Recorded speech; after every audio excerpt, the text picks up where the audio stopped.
कई बार हताश होकर के मैं पूज्य बाबूजी से, जब वो जीवित थे, तो उनके सामने जाकर के कहता था कि बाबूजी जीवन में संघर्ष बड़ा है। तो उन्होंने बहुत अच्छी बात बताई। उन्होंने कहा कि बेटा जब तक जीवन है तब तक संघर्ष है।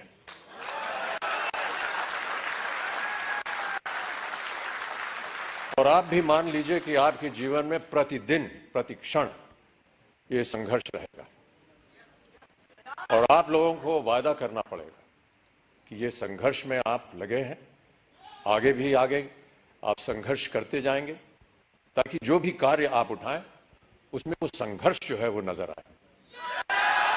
जिस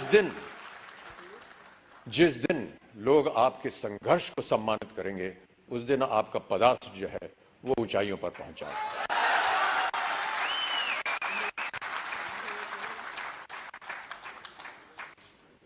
माता पिता का सम्मान करना हमारी संस्कृति रही है भारत में, और हम सब हमेशा उनकी बातों को याद रखते हैं। कई बार बाबूजी से पूछता था कि मेहनत करने के लिए क्या करना चाहिए। उन्होंने कहा कि काम करना चाहिए और समय से काम करना चाहिए। एक संस्कृत का श्लोक उन्होंने मुझे बताया कि सूर्योदय चास्तमय चशाइनम जहाति लक्ष्मी रवि चक्रवर्तीनम। माने ये कि सूर्य उदय होने से लेकर के और अस्त होने तक जो इंसान सोता है, वो चाहे चक्रवर्ती राजा भी क्यों ना हो, उसकी धनराशि जो है वो गायब हो जाती है। तो सूर्य उदय होने से पहले आपको उठना पड़ेगा और न्यूट्री चार्ज को आगे बढ़ाना पड़ेगा।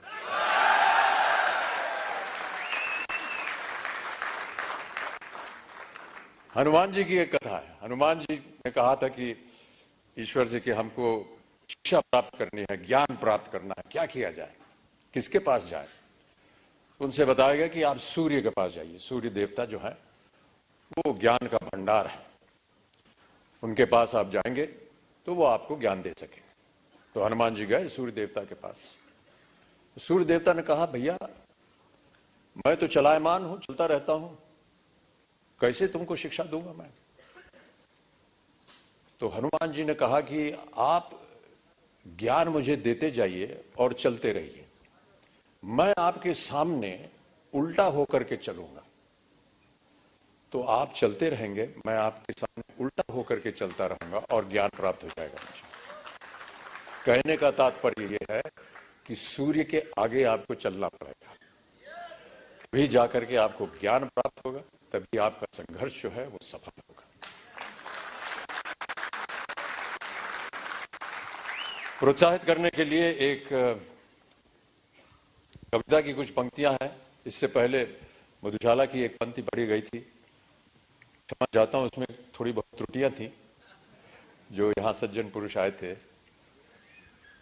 उसको मैं दोबारा एक बार सुनाना चाहूंगा आपको कि मदिरालय जाने को घर से, मदिरालय जाने को घर से चलता है पीने वाला, किस पथ से जाऊं असमंजस में है वो भोला भाला।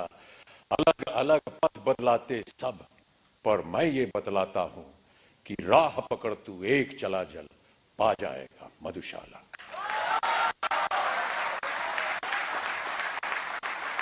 एक और बहुत सुंदर कविता है, उसके कुछ क्षण पढ़ देता हूं आपके लिए। यह है, लहरों से डरकर नौका पार नहीं होती और कोशिश करने वालों की कभी हार नहीं होती। नन्ही चींटी जब दाना लेकर चलती है, चढ़ती दीवारों पर 100 बार फिसलती है। मन का विश्वास रगों में साहस भरता है, चढ़कर गिरना गिरकर चढ़ना न अखरता है। आखिर उसकी मेहनत बेकार नहीं होती, कोशिश करने वालों की कभी हार नहीं होती। तो आपकी कोशिशें हमेशा बनी रहें। आपका सहयोग रहा है। जिनको भी आज पुरस्कार दिया गया है, उनको मैं अपनी ओर से एक खास बधाई देता हूं, और उम्मीद करता हूं कि इसी तरह हर कार्यक्रम में आपके साथ जब मैं आऊं तो और भी लोग पुरस्कार प्राप्त करने के लायक हों, और मैं उनके साथ उन्हें पुरस्कार दे सकूं, उन्हें प्रोत्साहित कर सकूं। अंत में जाने से पहले बाबूजी की एक और कविता की कुछ पंक्तियां आपको सुनाना चाहूंगा। इस कविता का शीर्षक है अग्निपथ। अग्निपथ बाबूजी ने लिखी थी उस जमाने में जब भारत अपनी स्वतंत्रता के लिए लड़ाई लड़ रहा था अंग्रेजों के खिलाफ।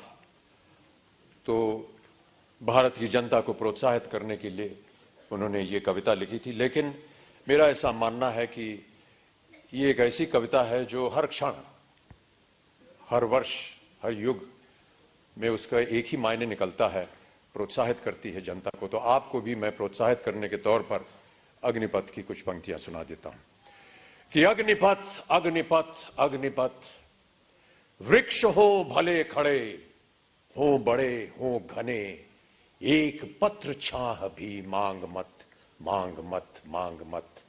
अग्निपथ अग्निपथ अग्निपथ, तू न रुकेगा कभी, तू न मुड़ेगा कभी, तू न झुकेगा कभी, कर शपथ कर शपथ कर शपथ। अग्निपथ अग्निपथ अग्निपथ, ये महामनुष्य है, चल रहा मनुष्य है, अश्रु श्वेद रक्त से लथपथ लथपथ लथपथ। अग्निपथ अग्निपथ अग्निपथ। मैं आशा करता हूं कि आप सब इस अग्निपथ को स्वीकारें और इस पथ पर चलकर